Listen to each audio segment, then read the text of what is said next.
Hi guys! Ngayong araw ay holiday ngayon dito sa Hong Kong. Kaya naman ang inyong kamarites ay wala rin namang trabaho.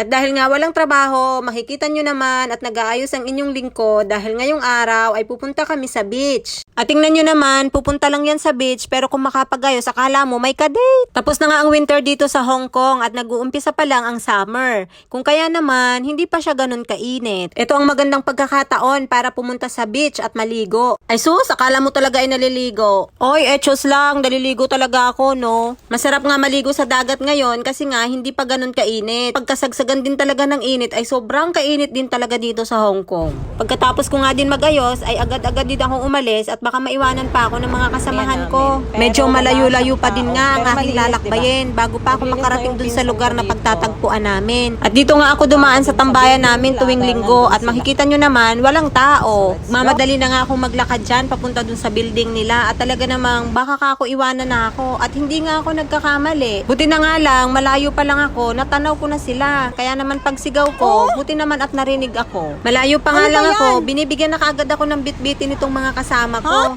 Parang gusto ko patuloy magsisi na naabutan ko pa sila. Char lang, walang ganon. Papunta na nga kami sa sakayan ng bus at nako, sobrang dami naming daladala. Halos lahat kami ay tigdadalawa ng bitbit. Pag nagpupunta kami kasi sa beach, dinadala na namin lahat. May daladala kaming kaldero, lutuan, tubig, at syempre yung mga lulutuin namin. Bago kami dumiretso sa sakayan ng bus, dumaan muna kami ng 7-Eleven. Syempre, para bumili ng vitamins. Palaging ang present yung vitamins na yan. Di bali nang wala ng tubig, basta may ganyan. Ay, charis lang. Pagkatapos nga nila magbayad, paalis na sana kami, pero na-realize ko, wala pala akong pamasahe. Baka hindi pa ako makasakay ng bus at iwanan ako ng mga kasama ko. Kaya naman, nag-top up muna ako.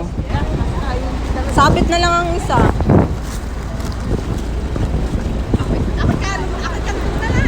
Sumabit ka na lang.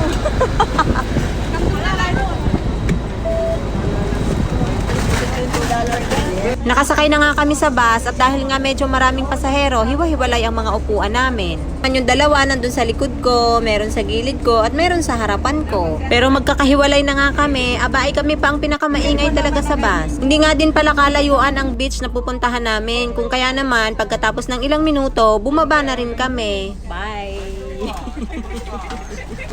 Okay, thank you. Okay, mamaya gabi okay mo. Maya ulit ha.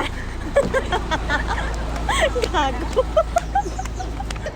Hay, sa wakas, nakarating din kami uli dito sa beach na to pagkatapos ng ilang buwan. Habang pababa kami, aba nagtatalo-talo pa at bakit daw kakaunti ang tao.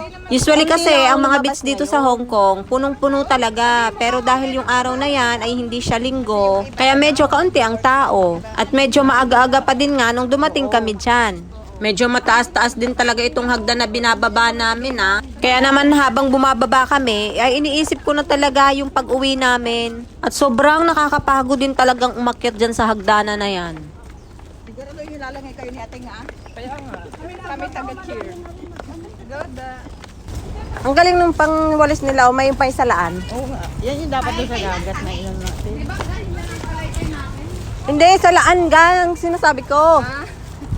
Pandagat niya. Para masala ba? Sa wakas, nakababa na rin kami. Maghahanap lang kami ng magandang pwesto. Tapos ire-ready na namin ang Mainit aming ba? mga gamit. At pagkatapos noon, magluluto na ng mga pananghalian namin. Hanggang dito na lang siguro muna ang aking kwento. Abangan sa part 2 ang mga kaganapan namin ng araw na yan. Bye!